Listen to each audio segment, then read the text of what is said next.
Volume 1, Chapter 7.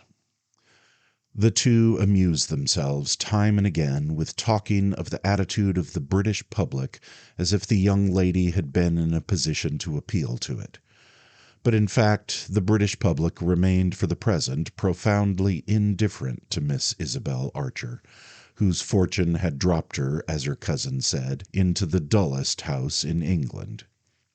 Her gouty uncle received very little company, and Mrs. Touchett, not having cultivated relations with her husband's neighbors, was not warranted in expecting visits from them. She had, however, a peculiar taste. She liked to receive cards. For what is usually called social intercourse she had very little relish, but nothing pleased her more than to find her hall table whitened with oblong morsels of symbolic pasteboard. She flattered herself that she was a very just woman, and had mastered the sovereign truth that nothing in this world is got for nothing. She had played no social part as mistress of Gardencourt, and it was not to be supposed that, in the surrounding country, a minute account should be kept of her comings and goings. But it is by no means certain that she did not feel it to be wrong that so little notice was taken of them, and that her failure, really very gratuitous, to make herself important in the neighborhood was not much to do with the acrimony of her allusions to her husband's adopted country. Isabel presently found herself in the singular situation of defending the British Constitution against her aunt, Mrs. Touchett having formed the habit of sticking pins into this venerable instrument. Isabel always felt an impulse to pull out the pins, not that she imagined they inflicted any damage on the tough old parchment, but because it seemed to her her aunt might make better use of her sharpness. She was very critical herself. It was incidental to her age, her sex, and her nationality, but she was very sentimental as well, and there was something in Mrs. Touchett's dryness that set her own moral fountains flowing. "Now, what's your point of view?" she asked of her aunt. "When you criticize everything here, you should have a point of view. Yours doesn't seem to be American. You thought everything over there so disagreeable. When I criticize, I have mine. It's thoroughly American." "My dear young lady," said Mrs. Touchett, "there are as many points of view in the world as there are people of sense to take them. You may say that doesn't make them very numerous. American?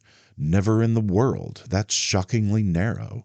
My point of view, thank God, is personal." Isabel thought this a better answer than she admitted. It was a tolerable description of her own manner of judging, but it would not have sounded well for her to say so. On the lips of a person less advanced in life and less enlightened by experience than Mrs. Touchett, such a declaration would savor of immodesty, even of arrogance. She risked it, nevertheless, in talking with Ralph, with whom she talked a great deal, and with whom her conversation was of a sort that gave a large license to extravagance. Her cousin used, as the phrase is, to chaff her. He very soon established with her a reputation for treating everything as a joke, and he was not a man to neglect the privileges such a reputation conferred. She accused him of an odious want of seriousness, of laughing at all things, beginning with himself. Such slender faculty of reverence as he possessed centered wholly upon his father. For the rest, he exercised his wit indifferently upon his father's son, this gentleman's weak lungs, his useless life, his fantastic mother, his friends, Lord Warburton in especial, his adopted and his native country, his charming new-found cousin. "I keep a band of music in my ante-room," he said once to her. "It has orders to play without stopping. It renders me two excellent services. It keeps the sounds of the world from reaching the private apartments, and it makes the world think that dancing's going on within."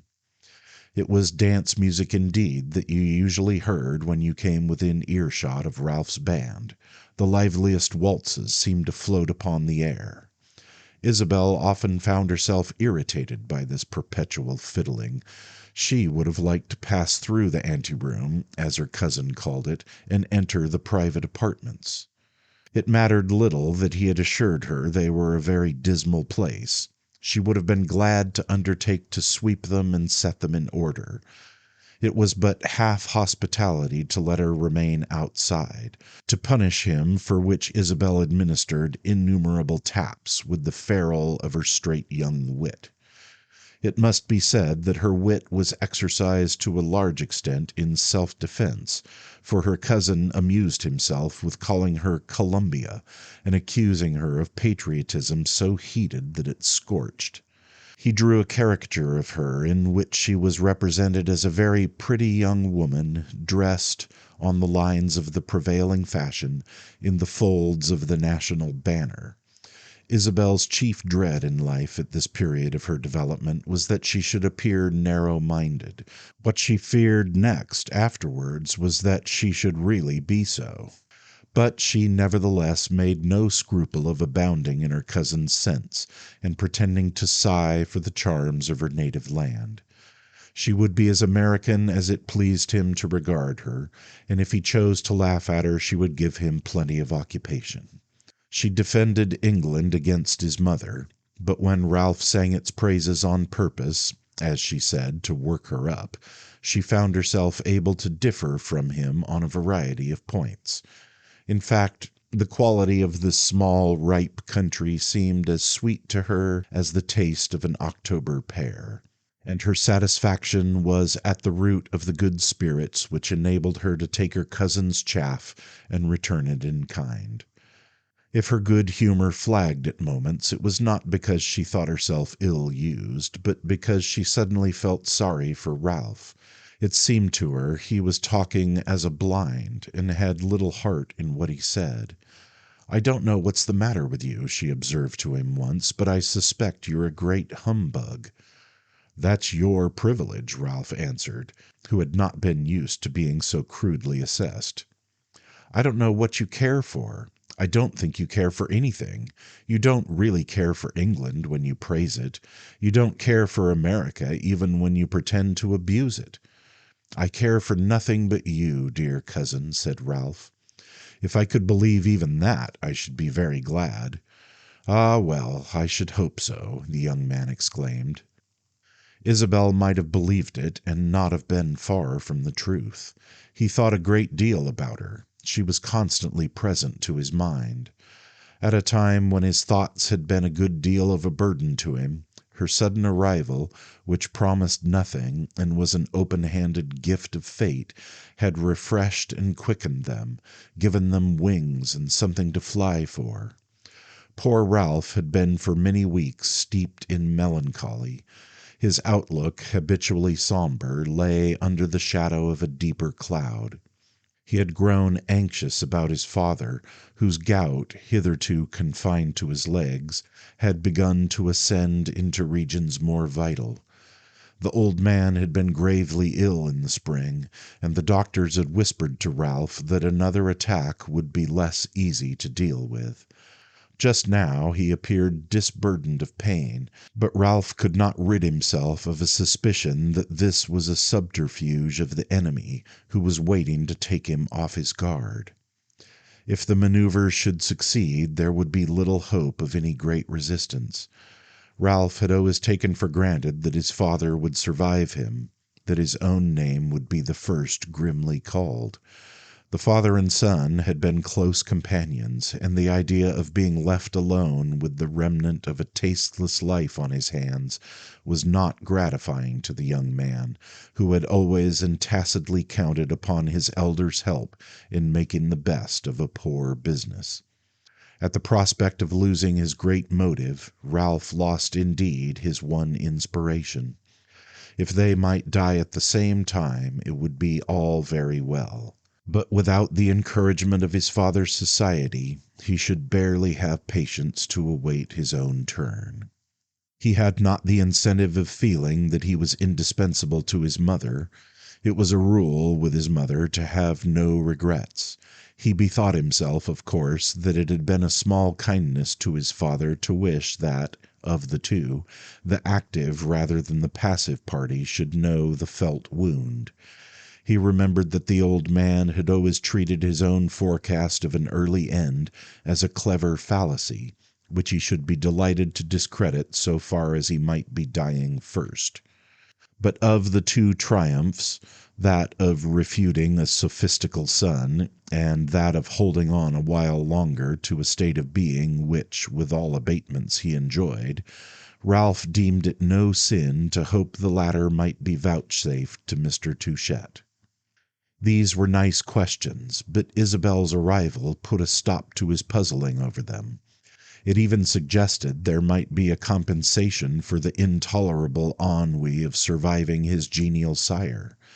He wondered whether he were harboring love for this spontaneous young woman from Albany, but he judged that on the whole he was not. After he had known her for a week, he quite made up his mind to this, and every day he felt a little more sure. Lord Warburton had been right about her. She was a really interesting little figure. Ralph wondered how their neighbor had found it out so soon, and then he said it was only another proof of his friend's high abilities, which he had always greatly admired. If his cousin were to be nothing more than an entertainment to him, Ralph was conscious she was an entertainment of a high order. A character like that, he said to himself, a real little passionate force to see at play, is the finest thing in nature. It's finer than the finest work of art, than a Greek bas-relief, than a great Titian, than a Gothic cathedral. It's very pleasant to be so well treated where one has least looked for it. I had never been more blue, more bored than for a week before she came. I had never expected less than anything pleasant would happen. Suddenly I receive a Titian by the post to hang on my wall, a Greek bas-relief to stick over my chimney-piece. The key of a beautiful edifice is thrust into my hand, and I'm told to walk in and admire. My poor boy, you've been sadly ungrateful, and now you had better keep very quiet and never grumble again. The sentiment of these reflections was very just, but it was not exactly true that Ralph Touchett had had a key put into his hand. His cousin was a very brilliant girl, who would take, as he said, a great deal of knowing. But she needed the knowing, and his attitude with regard to her, though it was contemplative and critical, was not judicial. He surveyed the edifice from the outside and admired it greatly. He looked in at the windows and received an impression of proportions equally fair. But he felt that he saw it only by glimpses, and that he had not yet stood under the roof. The door was fastened, and though he had keys in his pocket, he had a conviction that none of them would fit. She was intelligent and generous. It was a fine, free nature, but what was she going to do with herself? This question was irregular, for with most women one had no occasion to ask it. Most women did with themselves nothing at all. They waited in attitudes more or less gracefully passive for a man to come that way and furnish them with a destiny. Isabel's originality was that she gave one an impression of having intentions of her own. Whenever she executes them, said Ralph, may I be there to see. It devolved upon him, of course, to do the honors of the place. Mr. Touchett was confined to his chair, and his wife's position was that of rather a grim visitor, so that in the line of conduct that opened itself to Ralph, duty and inclination were harmoniously mixed. He was not a great walker, but he strolled about the grounds with his cousin, a pastime for which the weather remained favorable with a persistency not allowed for in Isabel's somewhat lugubrious prevision of the climate. And in the long afternoons, of which the length was but the measure of her gratified eagerness, they took a boat on the river, the dear little river, as Isabel called it, where the opposite shore seemed still a part of the foreground of the landscape, or drove over the country in a phaeton, a low, capacious, thick-wheeled phaeton formerly much used by Mr. Touchett, but which he had now ceased to enjoy. Isabel enjoyed it largely, and, handling the reins in a manner which approved itself to the groom as knowing, was never weary of driving her uncle's capital horses through winding lanes and byways full of the rural incidents she had confidently expected to find. Past cottages thatched and timbered, past ale-houses latticed and sanded, past patches of ancient common and glimpses of empty parks, between hedgerows made thick by midsummer. When they reached home they usually found tea had been served on the lawn, and that Mrs. Touchett had not shrunk from the extremity of handing her husband his cup. But the two for the most part sat silent, the old man with his head back and his eyes closed, his wife occupied with her knitting and wearing that appearance of rare profundity with which some ladies consider the movement of their needles. One day, however, a visitor had arrived. The two young persons, after spending an hour on the river, strolled back to the house, and perceived Lord Warburton sitting under the trees, and engaged in conversation, of which, even at a distance, the desultory character was appreciable, with Mrs. Touchett. He had driven over from his own place with a portmanteau, and had asked, as the father and son often invited him to do, for a dinner and a lodging. Isabel, seeing him for half an hour on the day of her arrival, had discovered, in his brief space, that she liked him. He had indeed rather sharply registered himself on her fine sense, and she had thought of him several times. She had hoped she should see him again, hoped, too, that she should see a few others. Gardencourt was not dull, the place itself was sovereign, her uncle was more and more a sort of golden grandfather, and Ralph was unlike any cousin she had ever encountered, her idea of cousins having tended to gloom. Then her impressions were still so fresh and so quickly renewed that there was as yet hardly a hint of vacancy in the view.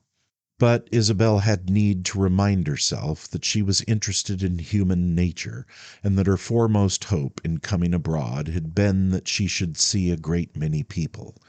When Ralph said to her, as he had done several times, "I wonder you find this endurable. You ought to see some of the neighbors and some of our friends, because we have really got a few, though you would never suppose it," when he offered to invite what he called a lot of people, and make her acquainted with English society, she encouraged the hospitable impulse and promised in advance to hurl herself into the fray.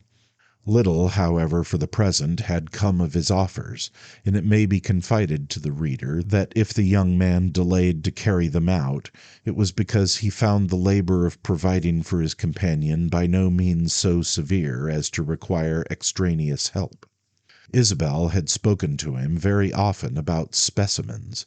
It was a word that played a considerable part in her vocabulary. She had given him to understand that she wished to see English society illustrated by eminent cases. "Well now, there's a specimen," he said to her as they walked up from the riverside, and he recognized Lord Warburton. "A specimen of what?" asked the girl. "A specimen of an English gentleman. Do you mean they're all like him?" "Oh, no, they're not all like him." "He's a favorable specimen, then?" said Isabel, "because I'm sure he's nice." "Yes, he's very nice, and he's very fortunate." The fortunate Lord Warburton exchanged a handshake with our heroine, and hoped she was very well. "But I needn't ask that," he said, "since you've been handling the oars." "I've been rowing a little," Isabel answered, "but how should you know it?" "Oh, I know he doesn't row. He's too lazy," said his lordship, indicating Ralph Touchett with a laugh. "He has a good excuse for his laziness," Isabel rejoined, lowering her voice a little. "Ah, he has a good excuse for everything," cried Lord Warburton, still with his sonorous mirth. "My excuse for not rowing is that my cousin rows so well," said Ralph. "She does everything well. She touches nothing that she doesn't adorn." "It makes one want to be touched, Miss Archer," Lord Warburton declared. "Be touched in the right sense, and you'll never look the worse for it," said Isabel, who, if it pleased her to hear it said that her accomplishments were numerous, was happily able to reflect that such complacency was not the indication of a feeble mind, inasmuch as there were several things in which she excelled. Her desire to think well of herself had at least the element of humility that it always needed to be supported by proof. Lord Warburton not only spent the night at Gardencourt, but he was persuaded to remain over the second day, and when the second day was ended, he determined to postpone his departure till the morrow. During this period he addressed many of his remarks to Isabel, who accepted this evidence of his esteem with a very good grace. She found herself liking him extremely. The first impression he had made on her had had weight, but at the end of an evening spent in his society she scarce felt short of seeing him, though quite without luridity, as a hero of romance. She retired to rest with a sense of good fortune, with a quickened consciousness of possible felicities. "It's very nice to know two such charming people as those," she said, meaning by those her cousin and her cousin's friend. It must be added, moreover, that an incident had occurred which might have seemed to put her good humor to the test. Mr. Touchett went to bed at 9:30 o'clock, but his wife remained in the drawing-room with the other members of the party. She prolonged her vigil for something less than an hour, and then rising, observed to Isabel that it was time they should bid the gentlemen good night. Isabel had as yet no desire to go to bed. The occasion wore, to her sense, a festive character, and feasts were not in the habit of terminating so early. So, without further thought, she replied very simply, "Need I go, dear aunt? I'll come up in half an hour." "It's impossible I should wait for you," Mrs. Touchett answered. "Ah, you needn't wait. Ralph will light my candle," Isabel gaily engaged. "I'll light your candle. Do let me light your candle, Miss Archer," Lord Warburton exclaimed. "Only I beg it shall not be before midnight." Mrs. Touchett fixed her bright little eyes upon him a moment and transferred them coldly to her niece. "You can't stay alone with the gentlemen. You're not at your blessed Albany, my dear." Isabel rose, blushing. "I wish I were," she said. "Oh, I say, mother," Ralph broke out. "My dear Mrs. Touchett," Lord Warburton murmured. "I didn't make your country, my lord," Mrs. Touchett said majestically. "I must take it as I find it." "Can't I stay with my own cousin?" Isabel inquired. "I'm not aware that Lord Warburton is your cousin." "Perhaps I had better go to bed," the visitor suggested. "That will arrange it." Mrs. Touchett gave a little look of despair and sat down again. "Oh, if it's necessary, I'll stay up till midnight." Ralph, meanwhile, handed Isabel her candlestick. He had been watching her. It had seemed to him her temper was involved, an accident that might be interesting. But if he had expected anything of a flare, he was disappointed, for the girl simply laughed a little, nodded good night, and withdrew, accompanied by her aunt. For himself, he was annoyed at his mother, though he thought she was right. Above stairs, the two ladies separated at Mrs. Touchett's door. Isabel had said nothing on her way up. "Of course you're vexed at my interfering with you," said Mrs. Touchett. Isabel considered. "I'm not vexed, but I am surprised and a good deal mystified. Wasn't it proper I should remain in the drawing-room?" "Not in the least. Young girls here, in decent houses, don't sit alone with the gentlemen late at night." "You were very right to tell me then," said Isabel. "I don't understand it, but I'm very glad to know it." "I shall always tell you," her aunt answered, "whenever I see you taking what seems to me too much liberty." "Pray do. But I don't say I shall always think your remonstrance just." "Very likely not. You're too fond of your own ways." "Yes, I think I'm very fond of them, but I always want to know the things one shouldn't do." "So as to do them?" asked her aunt. "So as to choose," said Isabel.